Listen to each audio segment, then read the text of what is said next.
We're looking at somebody's level of autonomy, basically, how much of a self-starter are you versus a team player?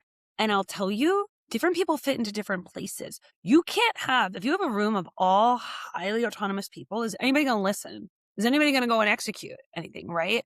You need that mix. So what could be really great in one scenario could be absolutely awful trait in another scenario. We look at measures of social ability. So socials in this world, everybody's always like, yeah, social. Everybody wants to be social. I'm working on being friendlier, right?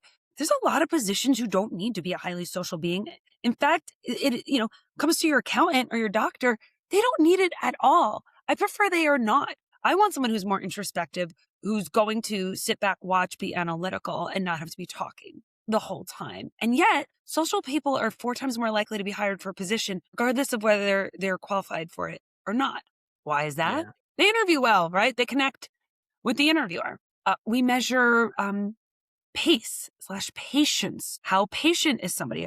Can they do methodical things? They kind of stay in the now for longer periods of time. Do they have an intense focus? Fantastic in certain roles. Other people are more multitaskers. They like to jump from thing to thing. They can move a little quicker. That also has its place when you want someone who's driving growth and getting things done. And we look at level of detail. Our high detail people are always like, why would you want anybody who doesn't have high level of detail? Usually when I talk to them, they're utterly frustrated with anybody who does not have a high attention to detail. But, in our example earlier of a sales hunter, they actually don't need to be an incredibly detailed person. Details can slow people down in a sales process. You want someone who's a little bit more going to let it go, figure it out later, right? So these things can have their pluses and minuses.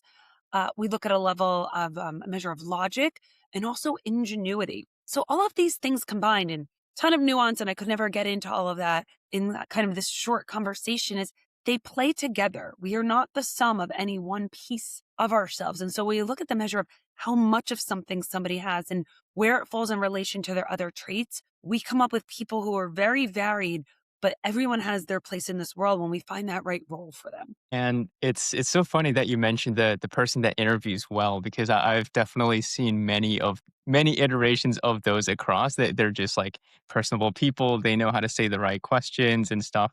So I think for me, like when I sort of interview candidates, I'm like, okay, let's have a two-way conversation. I don't want to throw questions at you. I want to see how you ask me questions and like how well you prepare and all these things. So, but with that being said, too, how gameable is, call it the assessment of culture index? Can someone just know how to respond to it and like have the result that they want? I don't even know how to get the result that I want, and I've been doing this for a long time. That's kind of the beauty of it.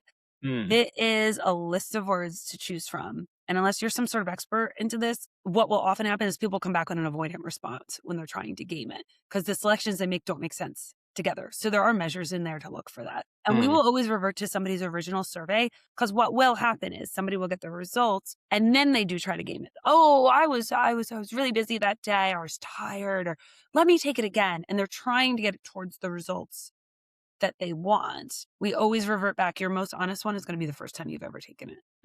Yeah, that's fair. And I do remember when I took it, I mean, it only took 5 minutes. I mean, I was just baffled and like surprised at how comprehensive it was, because like when you and I went over it, you went on and on and on. I was like, whoa, that took me 5 minutes. How did you get all that, right?